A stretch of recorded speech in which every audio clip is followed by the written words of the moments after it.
Hello friends, நான் உங்கள் சுருராஜி பேசுகிறேன். இது சுருராஜியின் கதை சொல்லும் நேரம். சூர்யாவின் சுப்ரபாதம். இது வரைக்கும் 37 பகுதி கேட்டிருப்பீங்க. இன்றைக்கு 38ஆம் பகுதி.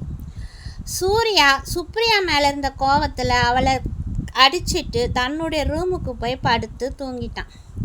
மற்றவங்க எல்லாருக்கும் விவரம் தெரியாமல் எல்லாருமே அமைதியாக தூங்க போயிட்டாங்க. பூர்ணிமாவும் பூபதியும் என்ன செய்யறதுன்னு தெரியாமல் அவங்களும் அவங்களோட ரூமுக்கு தூங்க போயிட்டாங்க.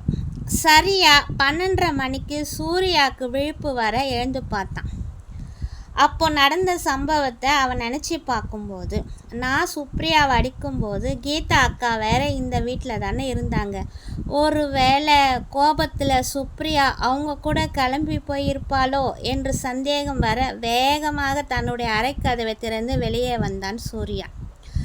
என்னோட ரூமுக்கும் அவன் வரல, இங்கே ஹால்லையும் எங்கேயும் அவள் இல்லை. ஒருவேளை நான் சொன்னதுக்காக பிடிவாதமாக கிச்சனுக்குள்ளே இருக்கிறாளோ என்னவோ.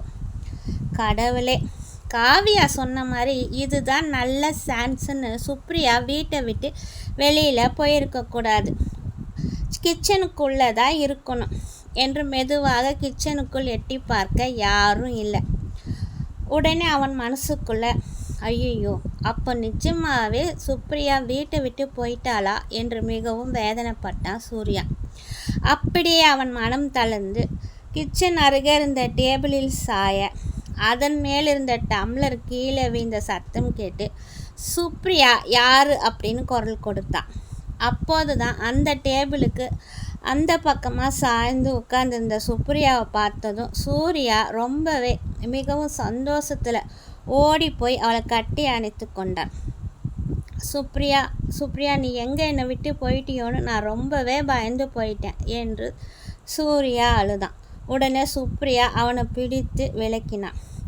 இன்னும் அதுக்கான நேரம் வரல சூர்யா அப்படின்னு சுப்ரியா சொன்னான். வேண்டவே வேண்டாம், அந்த நேரம் எப்பவுமே நமக்குள்ளே என்றைக்குமே வர வேணாம் அப்படின்னு சுப்ரியா கிட்ட சூர்யா சொல்லிட்டு, எனக்கு ரொம்ப பசிக்குது, ஏன் வயிற்றுக்காவது சாப்பாடு போடுவியா இல்லை அதுவும் போட மாட்டியா என்று கேட்டான் சூர்யா. சுப்ரியா எதுவும் பேசலை. எழுந்து அவனுக்கு சாப்பாடு பரிமாறினார். நீயும் உக்காந்து சாப்பிடு சுப்ரியா என்றான் சூர்யா. நான் சாப்பிட்டேன் என்று சொன்னான். பொய் சொல்லாத, நீ சாப்பிட்டு இருக்க மாட்டேன்னு எனக்கு நல்லாவே தெரியும். நீ என் கூடவே உட்காந்து சாப்பிட்டாதான் நான் சாப்பிடுவேன், இல்லைன்னா எனக்கும் சாப்பாடு வேண்டாம் என்று சூர்யா எழுந்து கொள்ள முயற்சிக்க, சரி உட்காருங்க நானும் சாப்பிட்றேன் என்று சொல்லி இருவரும் சாப்பாடு சாப்பிட்டார்கள். சாப்பிட்டு முடித்ததுக்கப்புறம் சூர்யா, சரி வா சுப்ரியா நம்ம ரூமுக்கு போகலாம் அப்படின்னு அவளை கூப்பிட்டான். நான் வரல, நான் இங்கேயே இருக்கேன் அப்படின்னு சுப்ரியா சொன்னான்.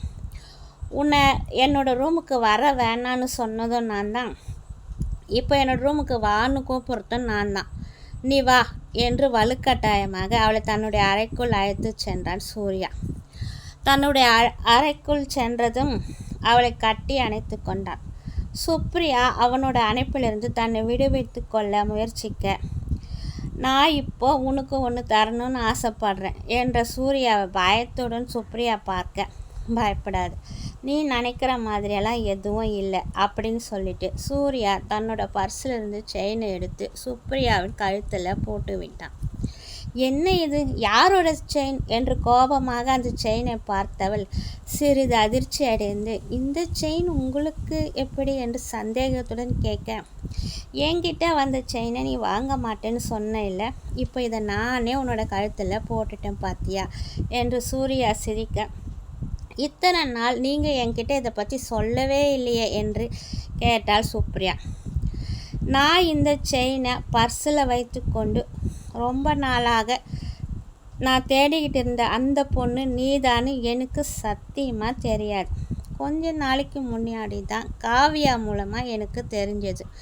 உன்னை பார்க்குறதுக்கு முன்னாடியே என்னோட மனசளவில் நான் உன் மேலே ஆசைப்பட்டிருக்கேன் சுப்ரியா என்று சுப்ரியாவுடன் கூறினான் சூர்யா.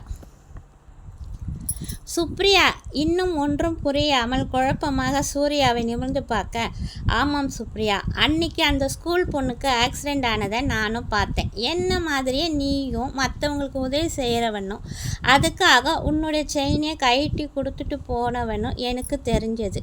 ஆனால் நான் உன்னை அப்போ பார்க்கல. மறுபடியும் அந்த வார்டு பாகிட்ட போய் உன்னை பற்றி கேட்டேன். சாயந்தரமே நீ வந்து செயினை பற்றி விசாரிச்சுட்டு போனதை சொன்னான். என் அட்ரஸ் ஏன் நீ தரல அப்படின்னு அந்த வார்டு பாய்கிட்ட நான் சண்டை போட்டேன். நீ அதை பற்றி எதுவுமே கேட்கலன்னு அவன் சொன்னான். அதுக்கப்புறம் இன்னும் மேலே எனக்கு ஆசை அதிகமாச்சு.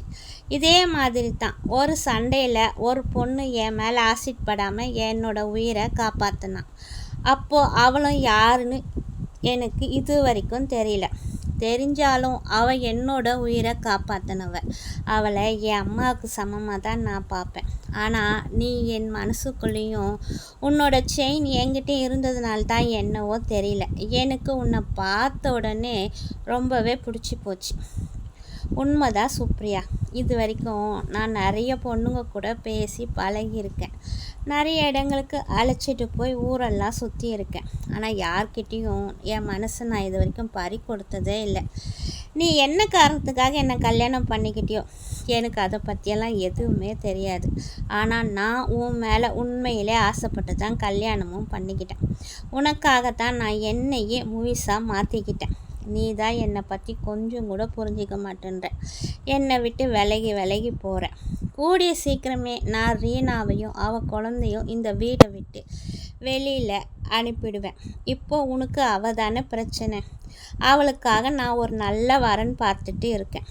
நாளைக்கே நான் இதை பற்றி ரீனா கிட்ட முழுமையாக பேச போகிறேன். போதுமா என்று சூர்யா கேட்க, சுப்ரியா எதுவும் பேசாமல் அவனை விட்டு விலகி தரையில் போய் படுத்துக்கிட்டா எப்பவும் போல். அவளையே பார்த்து கொண்டே, சூர்யா, இப்போ நீ எனக்கு எந்த பதிலும் சொல்லலைனாலும் பரவாயில்ல. நீ சம்மதம் சொல்கிற வரைக்கும் நானும் உனக்காக இன்னும் எவ்வளோ நாள் வேணும்னாலும் கூட பொறுமையாக காத்துட்ருப்பேன். அது இன்னும் எத்தனை மாதமானாலும் சரி என்று சொல்லிவிட்டு விளக்கை அணைத்துவிட்டு கட்டிலில் சென்று படுத்து கொண்டான் சூர்யா. இரவு முழுவதும் யோசித்து கொண்டே இருந்தாள் சுப்ரியா. சூர்யா சொல்வது போல் நான் இவரை கல்யாணம் பண்ணிக்கிட்டதுக்கு ஒரு காரணம் இருக்குது. அன்னைக்கு ரிசப்ஷனில் அருணா கிட்ட நான் சொன்னது தான் உண்மை. நானும் இவரை விட்டு விலகி போகணும் தான் நினைக்கிறேன். ஆனால் ஏன் அப்பா கூப்பிட்டும் என்னால் அவர் கூட இவரை விட்டு விலகி போக முடியல. ஆரம்பத்தில் நான் சூர்யாவை மிகவும் வெறுத்தது என்னவோ உண்மைதான். ஆனால் இத்தனை நாள் நான் இவர் கூட இருந்ததில் இதுவரை இவர்கிட்ட இப்போ எந்த கெட்ட பழக்கமும் இல்லை. கல்யாணத்துக்கு முன்னாடி எப்படி இருந்தேன்னு அவரே ஒத்துக்கிறார். இவரோட அப்பாவும் அம்மாவும் இறந்ததுக்கப்புறம் குடும்ப பாரம் முழுவதும் இவரே சுமந்திருக்கார். அக்கா தங்கச்சி மேலேயும் எவ்வளோ பாசம் காட்டுறாரு. நான் நினச்ச மாதிரி இவர் பெண்கள் விஷயத்தில் மிகவும் மோசமானவராக இருந்திருந்தால் என்னை நிச்சயமாக இவ்வளோ நாள் விட்டு வச்சிருக்க மாட்டார். என்னை எப்போவோ இவர் பலவந்தமாக அடைஞ்சிருப்பார். ரீனா இவரை பற்றி என்கிட்ட சொன்னதெல்லாம் பொய்யாகத்தான் இருக்க வேணும். உண்மையிலே ரீனாக்கும் இவருக்கும் தொடர்பு இருந்தால் அந்த குழந்தை இவரோட குழந்தையாக இருந்தால் எப்படி ரீனாவையும் குழந்தையும் வெளியில் அனுப்பி வைக்கிறேன்னு இவரால் சொல்ல முடியும்? அது மட்டும் இல்லாமல் இவரால் ரீனாவுக்கு ஒரு நல்ல வரன் பார்த்து திருமணமும் செய்து வைக்க முடியும். இல்லை ஒருவேளை ரீனா தான் இவர் மேலே ஆசைப்பட்டு இப்படியெல்லாம் என்கிட்ட பேசுகிறாளோ? எனக்கு தெரிஞ்சு ஒரு நாள் கூட சூர்யா ரீனாவோட அறைக்குள் உள்ளே சென்று கூட நான் பார்த்ததில்லை. அதனால தான் நன்று அவள் என் அறைக்குள் வந்து அப்படி ஒரு நாடகம் ஆடி இருக்கிறாள். இன்று கூட சூர்யாவின் வீக்னஸ் பாயிண்ட்டை தெரிந்து கொண்டு தான் சினிமா தேட்டரில் என்ன தூண்டி இருக்கிறாள். அப்போது நான் கிளம்பி வந்த அடுத்த நிமிடமே சூர்யாவும் என் கூடவே கிளம்பி வர வேண்டிய அவசியமே இல்லையே. அவர் ரீனாவின் அருகிலே இருந்து படம் முழுவதும் சந்தோஷமாக பார்த்துருக்கலாமே. ஆனால் அவர் அப்படி செய்யலையே. பிருந்தாவையும் குழந்தைங்களும் கூட விட்டுட்டு அவர் என் கூட தானே வீட்டுக்கு வந்தார். நான் சத்தம் போட்டு அவர்கிட்ட அவரை பற்றி தப்பாக பேசுனன்ற ஒரு கோவத்தில் தானே அவர் என்னை அடித்தார். இப்போ கூட அவர் என்ன தேடி தானே என்கிட்ட வந்தார். என் மேலே பாசமும் ஆசையும் இல்லாமலே என்னை கட்டி பிடிச்சி அழுதார். இவர் ரீனா கூட ஆரம்பத்திலேயே தப்பாக பழகி இருந்தாலும் இப்போ அவளுக்கு ஒரு நல்ல ஃப்ரெண்டாக தான் இருக்கார். சரி பார்க்கலாம். அவர் சொன்னபடியே ரீனாவுக்கு ஒரு நல்ல வாழ்க்கையை அமைச்சு தரட்டும். அதுக்கப்புறம் இவர்கிட்ட நம்ம இன்னும் கொஞ்சம் மனசு விட்டு பேசலாம் என்று நினைத்து கொண்டே உறங்க ஆரம்பித்தாள் சுப்ரியா. நாளைய பொழுது நல்ல பொழுதாக விடியும் அப்படின்ற எண்ணத்திலே சூர்யாவும் சரி சுப்ரியாவும் சரி நிம்மதியாக உறங்க ஆரம்பித்தாங்க. நாளைக்கு என்ன நடக்க போகுதுன்னு நடக்கிறத வச்சு தான் நம்ம கண்காணிக்க முடியும். அதை பற்றி நம்ம பேசவும் யோசிக்கவும் முடியும். அப்படின்ற எண்ணங்களிலே 2 பேரோட மன ஓட்டங்களும் சரியாகத்தான் இருந்தது. இன்றைய இரவு நல்லபடியாக விடிந்து நாளைய பொழுது நம்பிக்கைக்குரிய நாளாக அமையும் அப்படின்ற சந்தோஷத்தில் 2 பேருமே நிம்மதியாக உறங்க ஆரம்பித்தாங்க. சரி, ஓகே ஃப்ரெண்ட்ஸ், இத்துடன் என்னுடைய இந்த 38ஆம் பகுதி முடிவடைந்தது. மீண்டும் உங்களை அடுத்த பகுதியில் சந்திக்கும் வரை உங்களிடம் விடைபெறுவது உங்கள் சுருராஜ். இது சுருராஜியின் கதை சொல்லும் நேரம். பாய்.